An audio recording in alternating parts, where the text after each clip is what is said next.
You're now locked in to HBCU Pulse. We're the #1 outlet for HBCU life, talking about everything that's important to our culture, from on-campus issues to politics and what's trending on the yard. We always keep that same energy. Don't touch that dial. You're listening to HBCU Pulse Radio. What's going on, everybody? This is Randall Barnes, the founder of HBCU Pulse and the host of HBCU Pulse Radio, in the building for another special edition of our show on today, where we are talking about HBCU football. A lot of good games on this weekend. I really wish that HBCUs would free themselves from playing PWIs. Can we get into the conference schedule? Come on, but it was still some good games. But Arielle, how you doing today? I'm doing good. I'm 100% with you because I'm tired of seeing A&T lose back to back and again this week. I'm sorry, A&T, to all of the listeners. Yeah, get rid of the money games. I'm sick of them. I need a win on our record. This is ridiculous. Yeah, and we're not going to talk about that game because there was nothing to talk about. I watched it. I turned it off immediately. So yeah, we're not even going to talk about that game. But North Dakota State did beat North Carolina A&T. Sad situation, but we sort of knew that was going to happen. But we have a lot of great football games to cover, so let's go on and get into it. So let's start at the top. Let's start at the game of the week. My game of the week, Jackson State versus Tennessee State. Eddie George versus Deion Sanders. The final score was Jackson State won 16-3. Travis Hunter did not play, actually. Travis Hunter, was injured. And he was injured even going to the FAMU game, so he didn't play. But Jackson State didn't need him. Jackson State has some really great guys. I think Tennessee State, like I said last week, is going to be one of those matchups that is going to be the one that really is the barometer for Jackson State. And I want to just be honest here. We'll talk about this more later on if we have the time. But I watched the game, but did I? I watched the game, but did I? Listen, y'all, I'm bougie, all right? When it comes to media, I'm very bougie. And I like good broadcast. I like the scoreboard. I'm getting into football. Like I really think I'm really starting to get it. But like down in distance, I need that. You know what I'm saying? I need someone to break down, hey, the past and what happened. I still need that. Like I'm still emerging in my football knowledge, and I want to get more well-versed in what happens on the field, and that's what I'm working on. But the Jackson State-Tennessee State game was streamed on YouTube, Facebook, and livestream.com, and they didn't have any of that. So it was a good camera, you could say, but I mean, I was sort of watching the game. So Arielle, I'm not going to be as in-depth. Maybe you can I could tag you in and you could help me out. But I mean, what I saw was that Tennessee State really was bringing the pressure to Jackson State. Shedur had a good game, not a great game. It was not the game he had against FAMU. And I think that what I see in football, especially in college, is that the pressure you put on the quarterback matters. So, like, for a great quarterback like Shedur, it's almost like what they say about Tom Brady, is that you put pressure on Tom Brady, he's not going to have time to be in the pocket and pick you apart because Shedur is intelligent. He's trained with Tom Brady. Like, he's, the son of Deion Sanders. So he's been around football greatness, and I think it's almost like osmosis. Like, it came in him, So the big thing for me is that Tennessee State was able to really apply pressure to Shedur. I think that the defense did an amazing job against Jackson State. I think Tennessee State did a great job. It was a BS targeting call that happened that, it was a toss-up for me because I think it was trash. And we saw a couple of times that happened during Saturday. But at the same time, I sort of understand why they did that because essentially it was a sack on Shedur where you could call it a late hit. I mean, if they did a roughing the passer call, I wouldn't have been mad. But basically, you had the defender that led with his helmet to Shedur's chest. Do I think it was intentional? No. Do I think the defender for Tennessee State wanted to hurt Shedur? Absolutely not. I don't think that was the case. I think he was trying to get a big hit on Shedur. But he led with his helmet to the chest. Now, I didn't know that could be a targeting, Arielle. I didn't know that would be considered targeting. I thought targeting was the crown and head area, where if I tackle you and I'm hitting you in the head and the helmet, that's targeting. They would assess that. But I guess it's any, shot or hit that seems targeted or that, is around the area that's important. You know what I'm saying? So I don't think that was targeting, and this might get me killed on YouTube because people are commenting, people who see our stuff. I understand why they would have called it. That's a tough call. They shouldn't have. I think that was a good play, but I do understand because, listen, guys, we got to protect our football players. That's how I look at it. You got to protect the players. So I understand that targeting call, but do I think that it swung the game? No, I don't think it did. The offense was terrible for Eddie George and Tennessee State.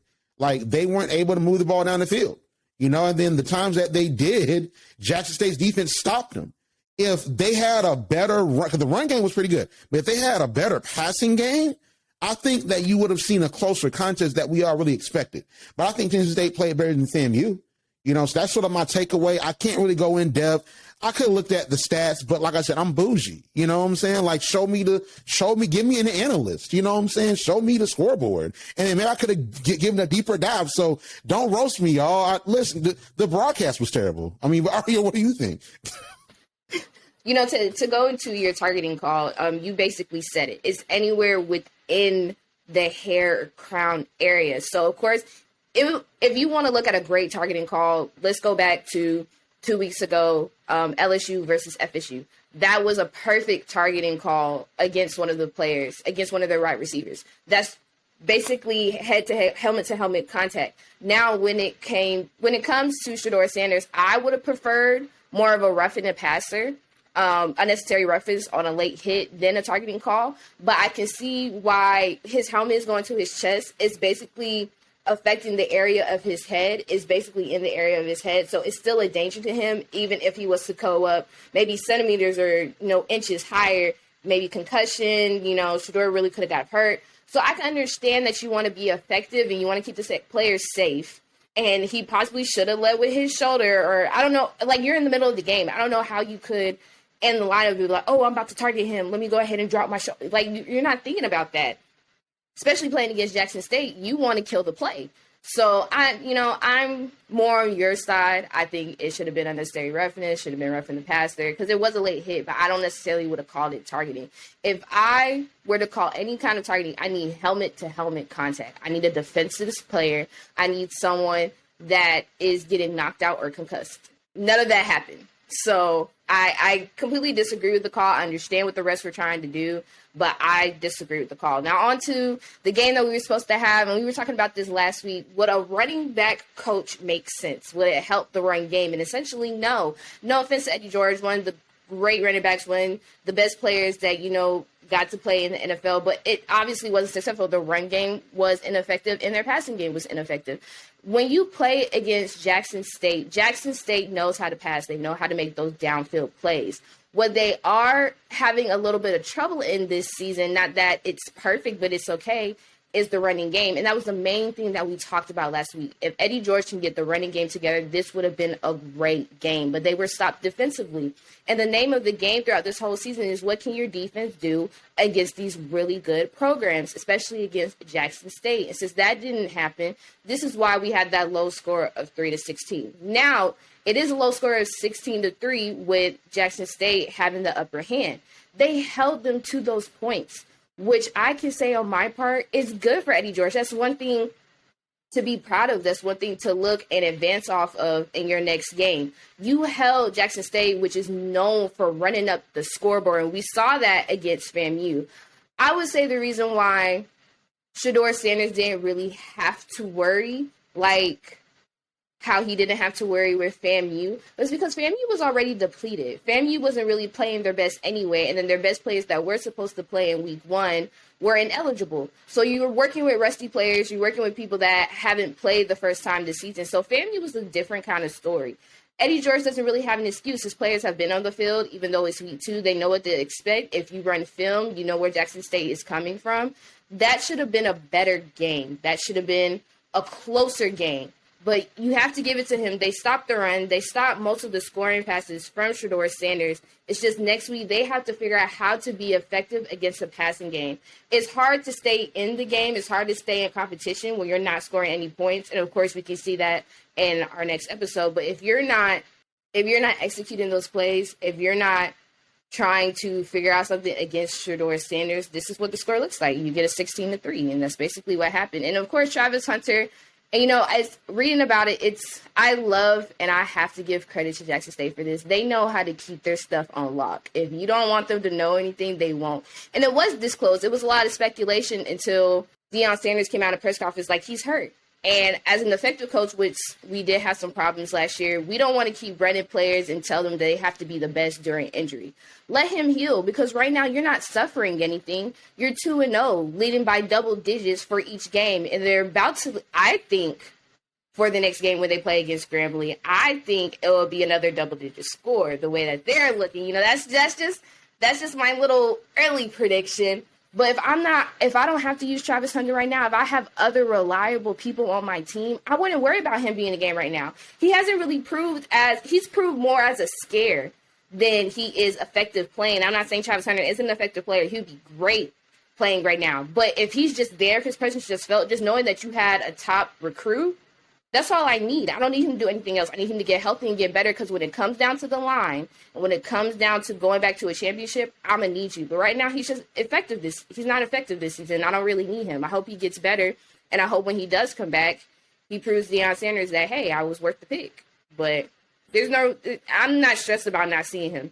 Deion Sanders and Jackson State are doing completely fine. Yeah, and I think, to a point, I agree with, your assessment for sure. But I think with Travis Hunter sort of puts fear in the quarterback, where they know that they can't throw to one side of the field. So that other side of the field, is not a back that's as good as Travis. And then as he's thinking, I can't throw it over there, that's when the pressure comes. We saw that with Musa against FAMU. So I think that Travis just being out there is sort of good enough. We want to get his stats up. We want him to get drafted. You know what I'm saying? And I think that even if you root against Jackson State, what Deion Sanders is doing is amazing. So I want Shedur to get drafted. I want Travis to get drafted. I want to get more players from Jackson State drafted, because that makes the HBCU scene look amazing. So I want to see Travis get some interceptions. I want to see him force a fumble. I want to see him get some tackles, But him having the intangibles of I can't throw over there because I'll get intercepted. I think that's good enough. And you saw it against FAMU, but they didn't need him against NC State. So I think that is very key, and we'll see what happens with Grambling. I will save my pick until the game of the week. So I'll save my pick for that. But I hear you, Arielle. I hear you, all right? And I'm not saying you're wrong, but I hear you. All right? So, but you had a game. I don't know if I'm going to say it's a great game, but you had a game, all right? Bethune-Cookman versus South Carolina State. So talk to us about that game. Listen, that's exactly what it was, a game. At first, a 2-hour delay, a 2-hour rain delay. They're really scared of the weather. I understand, flooding and everything. You don't want to be like the Chicago Bears, you out there swimming in the field. We don't want to do that. So, it was fine. The game literally started, I want to say around 6 or 7, but the start didn't even do anything. A lot of fumbles, a lot of missed passes on both sides of the field. Interesting fact, when it came to South Carolina State, they actually went through 3 quarterbacks. They went through 3 quarterbacks throughout the entire game, and the only one that proved effective was Jalen Jones. They actually didn't score the next 30-something points until the second half, actually until the end of the third quarter. It was a low-scoring game. It started off 9-3. Bethune-Cookman they were doing good. They started off strong, even though it was back and forth, fumbling, back and forth, drop passes, back and forth, tackles for a loss. But then for some odd reason, something just clicked within South Carolina State, and Jalen Jones brought it back, and it scored 33-9. I personally hated this game. This showed me against Bethune-Cookman, they can't stop the run. Their defense is lacking. As much as I hyped them up and as much as I saw so much potential in them, just playing against an in-conference team, you led in 4 fumbles, 3 tackles for a loss. Almost half of what was produced from the quarterback were dropped or missed passes. And so I'm at a loss for words, because I wanted them to win. I wanted to see if they could beat the defending champs, because they didn't look as good either. If I had to go through 3 quarterbacks for me just to produce 30-something points towards the end of the second half, what am I doing as a team? Because this wasn't a coach's problem. This was obviously a player's problem. I'm not going to teach you to drop passes. I'm not going to teach you to be stopped on 3 and outs for majority of the game. I'm not teaching you that. That's a player problem. And I think South Carolina State went to this game thinking this is going to be too easy. We're playing against Bethune-Cookman, and they relaxed during that weather delay. That's not okay.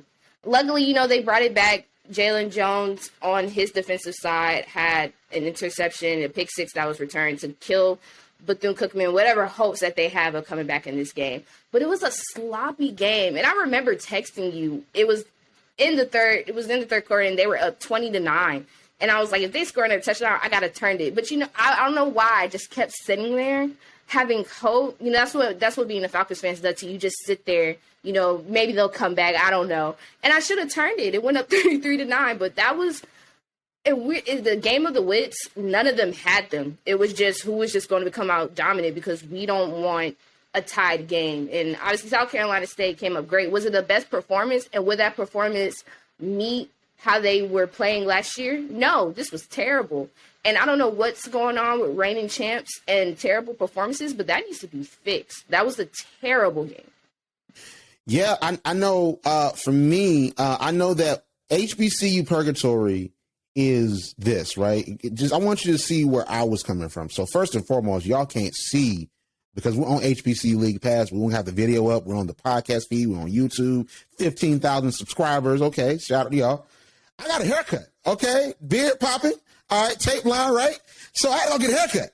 And, I went to get a haircut like right during the North Dakota State game. So I was trying to wait around to see maybe if A&T had some life against North Dakota State, and they didn't. So I was like, man, what other game is on? Because Fort Valley played earlier. We'll talk about that in a second. They played at 1 p.m. So I was trying to see what other games were on, and there were no other games that were on like in the afternoon. Because, yeah, Alabama State playing UCLA, that was going to be a loss for sure. You had a couple other games that were going on. But, like, on ESPN Plus, it was literally just North Dakota State, North Carolina A&T. Then you had Bethune versus South Carolina State. Then you had Norfolk State versus Marshall. And, of course, Marshall was killing Norfolk State. So it was purgatory. I'm like, oh, my gosh, I want to watch some HBCU football, and I got to watch some trash games. And then the game wasn't on for South Carolina State and Bethune. It wasn't on. So I was like, man, listen, I think God is upset. All right, I'm telling you why I think God's upset. I think God is upset. Arielle's laughing already. I think God is upset because we keep playing white schools. I think he's like, you know what? It's going to rain down until y'all get it together. All right, it's gonna rain. It's gonna lightning. The lightning gonna strike, and you get together. And watch what happens week 4. Week 4, all the HBCUs gonna play each other. Homecoming season gonna come up. Watch the sunshine. It's gonna be hot as fucking summer. It's gonna be like, oh my gosh, why I have this hoodie on, man? You know what I'm saying? Like, God is upset at us, Arielle. I'm telling you, he is raining down on us. He said, keep playing with me. All right. You know what? I agree. He should still be upset. He got an in-house game between Bethune-Cookman and South Carolina State, and this is what we got. This is what we got with a 2-hour rain delay, 2-hour weather delay. Listen, I would be upset too. Hurry up and give me homecoming season. This is terrible. This is upsetting. This is disrespectful at this point. Like, listen, all I can say is Jesus wept, and we saw it. Okay, Jesus wept. That's all we know. Please. Jesus wept, man. I'm telling you. Anyway, so back to me. So listen, with HBCU post football, we always want to cover D2. I would love to cover D3, and that's something that I want to challenge myself to do. But guys, bear with me. Like I'm not young anymore. I'm 25, turning 26 on Christmas, but I'm not young anymore, okay? Back in the day, I could watch all these games, do all this different stuff. But when I watch 2 games at one time, like I tried to do, I watched 3 games at one time on Saturday, and then Sunday I tried to watch all the NFL games, I get tired. Like I end up falling asleep. So I got to focus on one game and try to watch the replay, which I can't do effectively because I'm always doing something else. So y'all, bear with me now. I wish I could have some analysts like, oh, yeah, Jalen Jones. I have nothing for y'all, okay? Like, I have nothing for y'all at all. So listen to Arielle. She was right. And you be like, well, he ain't watching the game. I'm telling y'all the truth, okay? Like, the other folks that be on TV and whatnot, they be like, yeah, this game happened and this person sucks. No, you don't. You know what I'm saying? I didn't watch the game. Rain delay, it was other games that was on. I didn't watch the game, y'all, so bear with me, right? But I know that God was upset. But let's talk about D2. Let's talk about D2. All right, so we want to cover D2 football. I went to Fort Valley State University, so D2 football is important to me. And if I got to be the D2 guy that's doing this in the media, as far as YouTube, League Pass, whatnot, I'll be that person because I think that D2 football is really on par with a lot of D1 HBCUs. And, you know, Fort Valley beat Kentucky State 9-7. You know, I'm gonna gloss over the comment I just said when I talk about my school, because what the world? I love Kentucky State. Kentucky State went against Fort Valley in the 2016 SIAC championship, in which Fort Valley won in a great contest. You know, so Kentucky State has been to the SIAC championship. They've slipped off in recent years. They had a legendary coach that coached them to the 2016 SIAC championship. And ironically, that year, Tuskegee was struggling and Miles College was struggling. So maybe Kentucky State might make it out the West. It could be maybe Lane or Kentucky State. We'll see when, you know, we see more interconference play between Miles and also Kentucky State as well as Tuskegee. But it was a defensive game that it shouldn't have been. Like the running clinic that Coach Sean Gibbs and Fort Valley put on against Tuskegee, I did not see it versus Kentucky State. And that's a problem to me. As a Fort Valley alum and someone that's really rooting for Fort Valley, what I saw against Tuskegee was encouraging. We could have lost this game.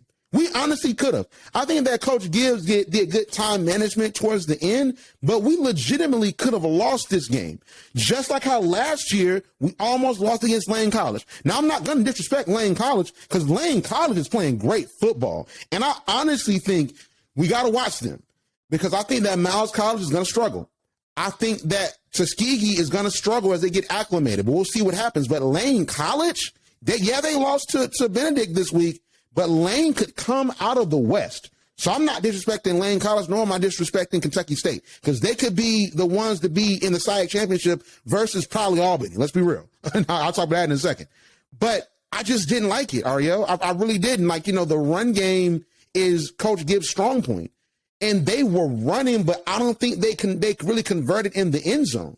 And you have to keep folks away from your end zone and also prevent them from making field goals. I mean, you could say they did that, but Kentucky State got really close, and Fort Valley should dominate.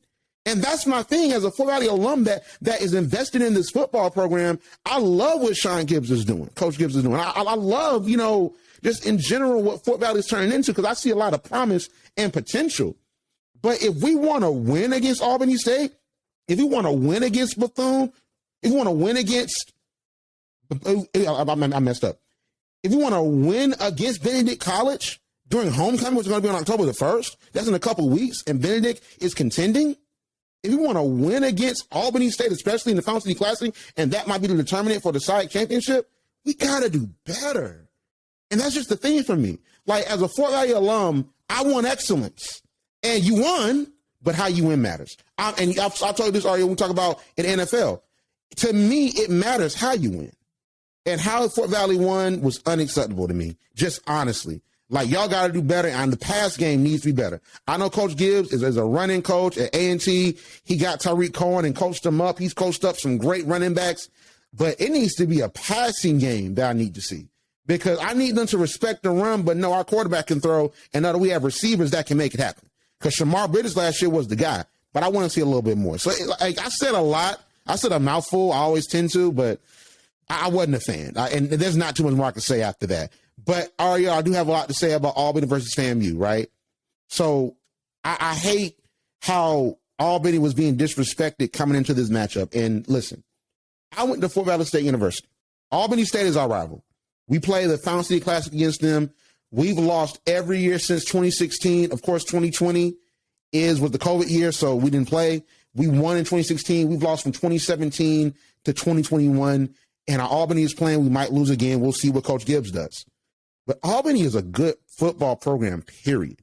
And I said this. I told you in private, Arielle, that FAMU was going to have a test against Albany. And I said it on the podcast that Albany was going to be a big test for FAMU. They're the SIAC champions. They made the D2 playoffs. You have Coach Gabe Gardena is coaching them boys up. They have the big boys on offense. They have a great dual threat quarterback. They have a defense that really does a lot of great stuff. The defense was locking down the SIAC last year. And Albany is straight up a good program in the D2, in the SIAC. And we'll talk about that more when we talk about Valdosta. But Albany got the first touchdown. They got like 2 interceptions on Musa, who we all were going crazy over when he played UNC. They were up 7-0. honestly, I think FAMU fans were like, oh my gosh, we're going to lose again. But FAMU was able to stabilize because they're a D1 program. So I understand the expectation that a D1 program should do great because you have more scholarships, more development. You have transfers, maybe Power 5 schools. You have Isaiah Land, that was FCS Defensive Player of the Year. He was playing on Saturday. So you have all these different moments, right? So you have all this different stuff that's going on. But my thing is that I don't want to go against FAMU and say, FAMU did a bad job, or, oh, they didn't play well enough, or, oh, they're playing against a D2. They were supposed to win. HBCU programs are pretty close. Did South Carolina State not show us that versus Jackson State? Is Jackson State maybe above the pack this year? Maybe. Is maybe Tennessee State above the pack? Maybe. Is Grambling maybe above the pack? Maybe. But typically, it's not a big jump between a D2 HBCU and a D1 HBCU. And if you know football and you know what's going on, you know that. Honestly. Like, Albany State is a side champion. Look at their score. They beat Fort Valley, 57-0? Come on, man. Like, they beat Savannah State. I think Savannah State didn't score. I think they scored a field goal. I got to look back at that, but they were locking folks down. So you're telling me that they can't go up to FAMU and hold them in 23 points? They did. They can't get interceptions. They can't force fumbles. They did. I really just think that we have to stop underrating D2 schools. Now, I'm going to go more in depth on that. But it was a great game by Albany. And I'm not looking at FAMU crazy. Because the thing about it is that I understand there's an expectation to win, especially after last year and also 2019. Because Arielle, listen, and I don't want to digress into it that much. A&T did make the Celebration Bowl, but FAMU had some violations, and they did beat A&T in 2019. So the FAMU could have made the Celebration Bowl. And they could have went up against Alcorn and very well could have won. But A&T, they won. We're not saying they shouldn't have won. But I know FAMU has expectation. But overall, to me, Albany State showed improved. You know what? I don't disagree with you. I think the main thing that FAMU is dealing with right now is a sense of identity. They kind of lost that in their first two games. They don't know really how to attack the running game. They don't know what to do on their offense. Defensively, they're fine.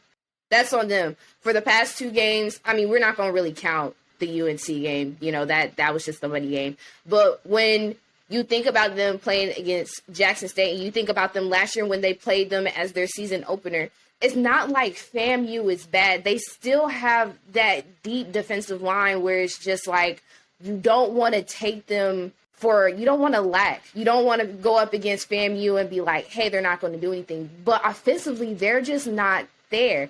They scored the rest of their 17 points towards the end of halftime.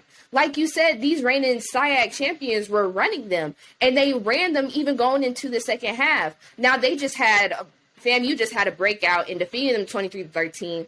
But you got to think about, if you want to see a perfect running game, look at them.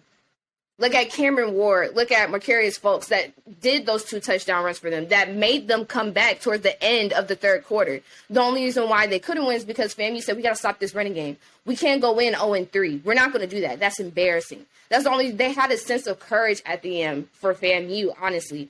But you can't sleep on Albany State. Albany State executed that run perfectly. Albany State actually would have won if FAMU was just like, oh, okay, let's stop playing. Let's stop slacking. FAMU is not the same FAMU that we've seen, especially since 2 years ago. And this is something that they have to figure out, who are we going to be the rest of this season? You finally got your win against a really good team. You almost slacked against your comeback.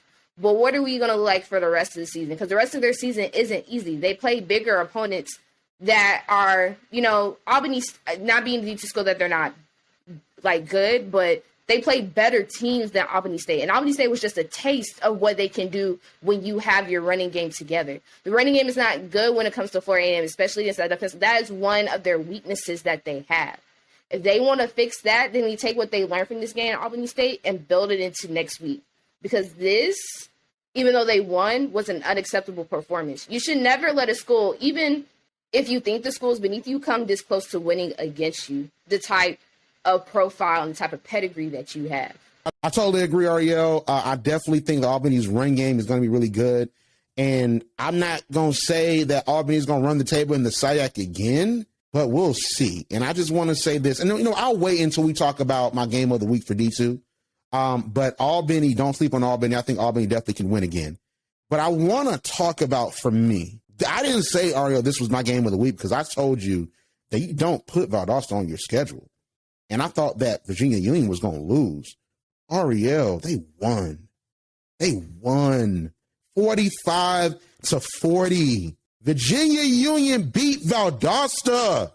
And you have no idea how excited I am about it, how lit I am about it. And the part that's so upsetting is that I don't think other folks that aren't really tapped into D2 HBCUs are excited. So first and foremost, let me give you this equivalency. And this is not a shot, Arielle, but imagine if North Carolina A&T beat North Dakota State and beat them 45-40. The Aggies would be on Twitter talking, they talk. You won't be able to say nothing. Well, y'all lost North Carolina Central and we beat the FCS champions. That's the same equivalency that we can make for D2 because Valdosta State is a 4-time national champion. They just made the D2 national championship on last year. And I told you this on last week. I said that Valdosta State always beats HBCUs. And I didn't want to speak erroneously. I wanted to actually do the research, Arielle. So I did the research. So really quickly, I want to just talk about their history against HBCUs since 2011. So their record against HBCUs is 20 wins, 2 losses, and 4 games that were canceled. It was one Fort Valley contest that was canceled in 2017 because of a tornado warning. And then, of course, in 2020, the season was canceled for Valdosta. So they did not play Albany State, they did not play Savannah State, and they did not play Kentucky State. But they're 20-2. And the only other HBCU to beat them is, guess who? Albany State. Because Albany State, I don't care. I went to Fort Valley. I don't care. They're our rivals. I got to be, I guess, the champion for Albany State. Because Albany State is good. They beat Valdosta, who at points, Valdosta has been better than FAMU. You can say, well, they're D1. Oh, my God. They've been better than FAMU. Like, we've seen Valdosta beat number 6 ranked Albany State in 2011. They've beaten Fort Valley consistently. They beat Edward Waters consistently. They've beaten Winston-Salem consistently. And in 2014, Winston-Salem was ranked number 12 in D2. They beat Savannah State. They beat Virginia Union last year. So Valdosta is a dominant program. Like, to me, they are the equivalent of what North Dakota State is to FCS. That's what Valdosta is to D2. 4-time champions. They're always in the mix in the playoffs. They make it happen, and they beat our best programs. Albany is one of our best football programs. They beat them. Bowie, they've beaten them consistently, and they beat them just last year in the playoffs. So Valdosta State is nothing to be played with. So why did they win, Arielle? And I'm still watching the game. Like I said, I can't watch too many games at one time, but I was watching the game before we started recording. And why did they win? They won because Valdosta State has a weakness. Everybody has a weakness. Everybody has their kryptonite. And one thing, Arielle, for me is I'm really good at diagnosing that. When it comes to sports, I'm good at that. I want to tell a quick story, Arielle. So my dad is, he's very prideful. Black men are prideful. So we had a summer camp my mom started called Leap Camp. And we had, teenagers that were in that camp. So you had my dad, we had like a field trip. He was back on the bus. He was talking to the guys. They were saying, we could beat you in basketball. And my dad was like, no, you can't. I'm just going to back you down. We got Shaq. Woo, woo. So essentially, one of the campers challenged my dad to a game. So we got him and we took him to the basketball court, and I was there. So my dad was doing what he normally does, which is he'll back you down. He'll post you up like Shaq. He'll shoot layups. But the boy was good. He was a good shooter. So I told my dad this. I said, Dad, he is a good shooter, but he can't shoot off his left side. If you play him to his right, it's going to force him to go left. He's not going to be able to do anything because he can't dribble to his left side. He can't shoot to his left side. My dad won. He didn't score another point. I'm a coach, Arielle. I'm a coach out here. So I'm going to start being a football coach, all right? And I'm going to tell you how to beat Valdosta State. And Miles Collins plays them next. This is how you beat them. You beat Valdosta State by running the ball on them. They're Superman. That's their kryptonite. They cannot stop the run. Virginia Union had 401 rushing yards. Jada Byers, who's the running back, he had 319 yards, 3 touchdowns. And this is reminiscent of what happened in the D2 National Championship against Ferris State, Arielle, because in the D2 National Championship, Ferris State was running the ball on them. Ferris State had 459 rushing yards, and their quarterback was running like he was Josh Allen. So Valdosta State can't stop the run. I think they're a good defense in man and zone, and they can defend well against the pass. And that's what I think a lot of HBCUs try to go to. They go to an air raid style, and they try to pass the ball and not establish the run. Valdosta State is really great at stopping that because Virginia Union didn't do well as far as the passing game. But the running game, they were running them down, and Valdosta just could not stop them. 3 touchdowns, and they had some field goals, and they were up going into the 12-minute mark of the fourth quarter. Virginia Union was up 45-27. Valdosta had to come back. Virginia Union gave everyone in D2 and HBCUs that they play in the future until they shore that up, they shore that line up, until they figure out how to stop the run. They gave them the playbook of how to win. And lastly, I want to say this really quickly, Arielle, is that Virginia Union wasn't scared. And I think with HBCUs they often get into a mode where they get scared of playing PWIs and, these bigger HBCUs and also even these bigger white schools, right? Because I think the D2 schools like, oh, it's a D1 school, we can't win. When if you just have the will to, you can win. But especially against white schools, I think all HBCUs at points tend to falter to white programs. Do I think it's a skill gap? Yeah. Do I think it's offensive line and trench play? Yeah. But sometimes with Jackson State, with our great schools, I think sometimes it's the mental. I think with North Carolina A&T, they're more skilled, but can we really go out there and score on them? Yeah, for these other programs, these schools are good, but can we do well against them? And I think Virginia Union wasn't scared. They beat them last year. What you got to lose? Valdosta State beat Virginia Union. Beat them down. They beat Virginia Union last year. They beat them 51-7. So what do we have to lose? Let's go out there and win. This doesn't count in conference play, but this win very well could get Virginia Union in the playoffs. We know Bowie's going to be there, but if Virginia Union does well in their season, even if they don't win the championship, they might get a bid just because of this win. So I think in general, this was the upset of the week, and I need y'all to put some respect on Division II football. Because Division II football, they got some boys down there too. Because they don't just these Power 5 transfers and these FCS transfers, they don't just transfer interconference or an FBS or FCS. They come down to D2 as well. So I think just in general, what Virginia Union showed y'all is 2 things: how to beat Valdosta State, and also the fact that there's talent in D2. Like the Albany State and Virginia Union showed y'all that. That's all I got to say about Arielle. All right, Arielle, let's talk about our games of the week. So, of course, for moving forward, we have these different games that we're looking at. Because, y'all, we can't watch all these games, man. We can't watch all these games, man.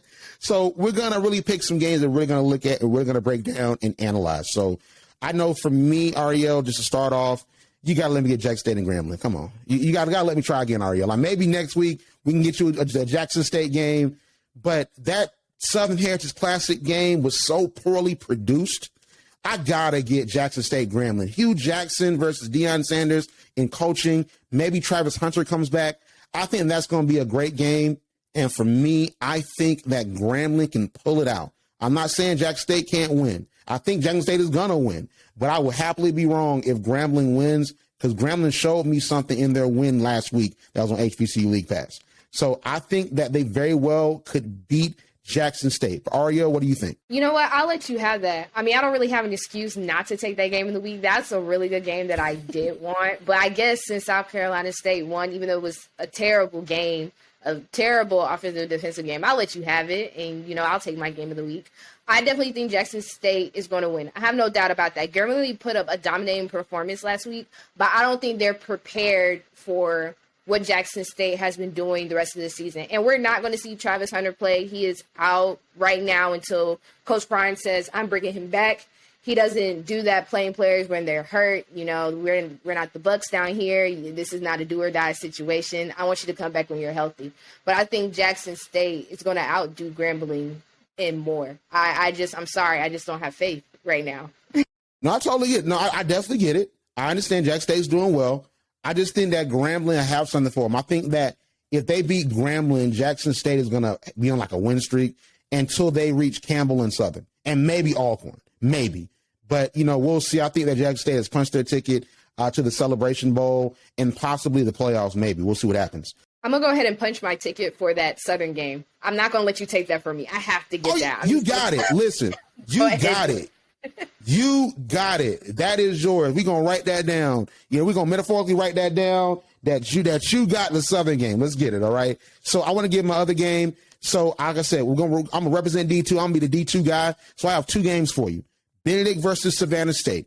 This game is important because this is going to determine who is making it to the SIAC championship.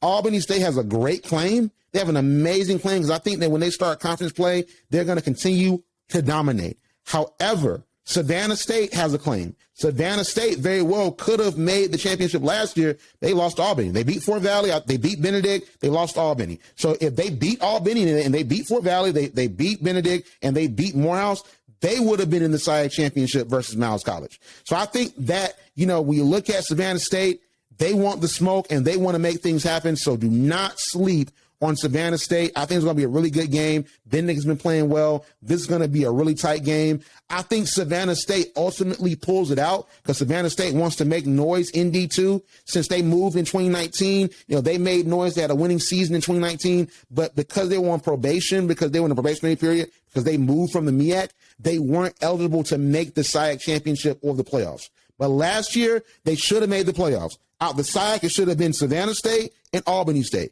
And I think that was wrong. And I think that's what's going to motivate Savannah State to leave no doubt because they want to make the playoffs. They want to make it to the SIAC championship, and they want to make some noise in D2.